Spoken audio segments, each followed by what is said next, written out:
Dacia Jogger. A car for less, but with more.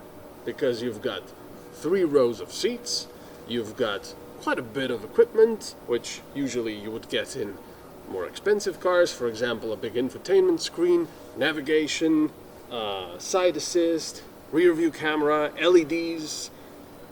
And of course, you also have a smaller, but supposedly economical, 3-cylinder, 1-liter engine.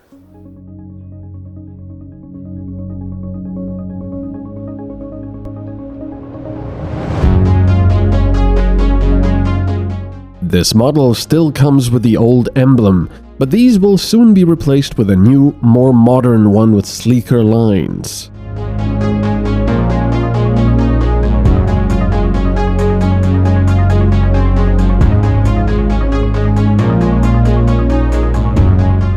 I have never been particularly moved by Dacia's design, but they did a very good job with this one. At the back, it reminds me of a Volvo, for example.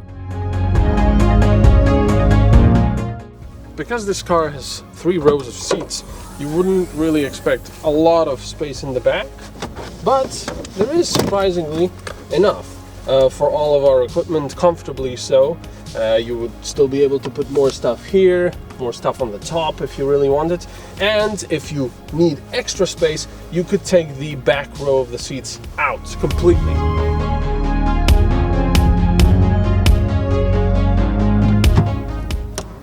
I wasn't sure there would be enough space in the back for the passengers, despite the fact that this is a slightly longer car, but this is my driving position and it's actually surprisingly spacious.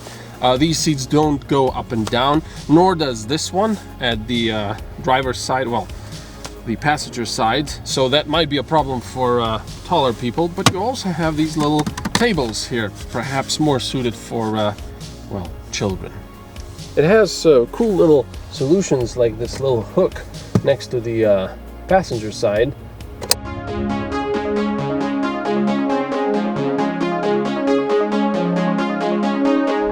Dacias certainly have changed in the past 10 years or more. Going from really cheap basic transports to something a little more. Still relatively cheap by today's standards, but they're not simply just transports anymore. They're a little more. You get a bit of luxury that you wouldn't maybe quite expect from a car like this.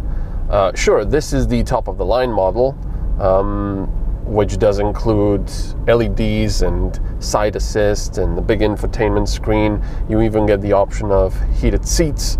For example, you've got parking sensors at the front and back. You've got a rear-facing backup camera. A lot of things. I mean, I'm almost expecting radar cruise control by now as standard in Dacias. We're not quite there yet, but things certainly have changed for the better. I also really enjoy the fact that Dacia did something a little different with the interior than just, oh yeah, it's a cheap car, let's put plastics everywhere. That doesn't matter. No, you've got this sort of soft material on the dashboard, which is probably going to be a nightmare to clean, but it does make a nice little contrast. And I love the air vents. They look cool. It's, you know, and you've got clever little solutions like that hook on the passenger side for shopping bags or smaller things to hang off of. You've got this smartphone holder with a USB connector right there, so you don't have to have a long cable. There's no wireless charging here yet, but like I said, many things are changing, so maybe soon. Also, the steering wheel feels completely fine. I actually like it. There's no leather wrapping, I guess, but it's fine. Now that I'm climbing here, you can probably at some points hear the engine. Sort of. I am actually surprised by the engine. I don't like 3-cylinder engines, but I don't mind this one so much. It's not really obnoxious. And what's more is that it has plenty of power, especially because this car is surprisingly light. It's about a good 1.3 tons, which for a car of this size is, where did all that weight where was it lost? I hope not with, strengthening of the car, so you don't become a crumple zone. But yeah, the engine is surprisingly sprightly.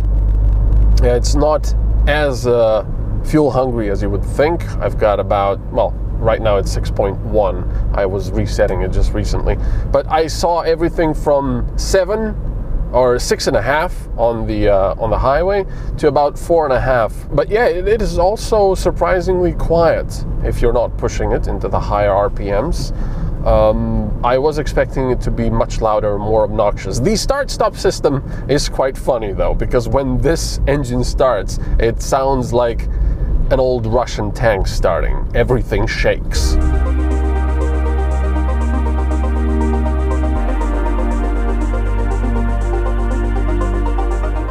As far as gears are concerned, it is also surprising perhaps that this has 6 speeds. These days I was expecting only 5, but no, it has 6 speeds.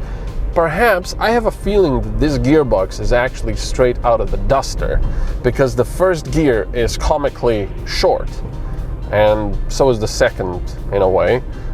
So most of the time when you would put your normal car into second gear to go around an intersection, for example, here you will probably put it into third. The difference is that large. So yeah, it's sometimes quite funny starting in the first. But on the upside, 6th gear at 130 kilometers per hour isn't bad actually. It seems to be longer and made for cruising, because you get around 2600 RPM, I believe. It's not bad. It's not bad at all. And yes, sure, there are shortcomings, as you would expect from a cheaper brand like this. For example, I already talked about the short gearing, the first and second.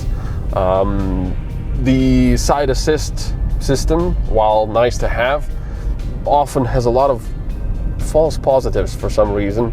The lights will turn on despite the fact that there's nothing there. It seems to be detecting, I don't know, traffic signs or something.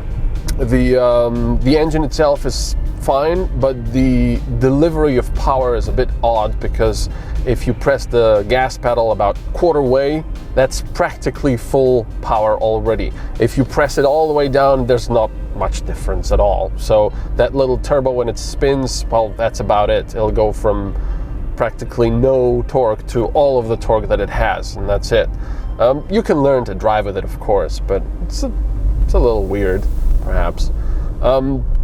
There's a few things creaking and banging around here and there. The gearbox isn't the most precise, but it's not too bad either. So yes, shortcomings.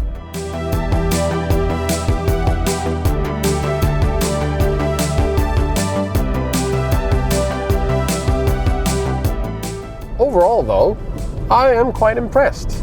I think part of the reason is that I have to get out of that mentality that whenever I get a Dacia, if it's not a Duster, I'm expecting something very basic and not that nice to drive.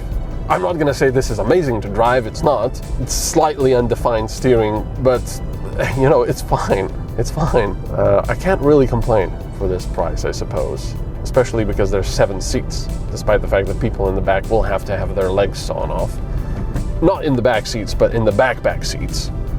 But you can take them out and have more space there. So yeah, I have to get out of the mentality that anything apart from the Duster is going to be pretty darn basic, because it's not. You get quite a bit of equipment now if you decide to go for it. I'm not sure about the seats. They seem okay, but I think over really long drives, they would not play too nice with your back. The base Jogger starts at just over 17,000 euros. For the 7-seat version with the highest equipment level, the 81 kilowatt engine and all extras, you'll be paying just under 23,000 euros.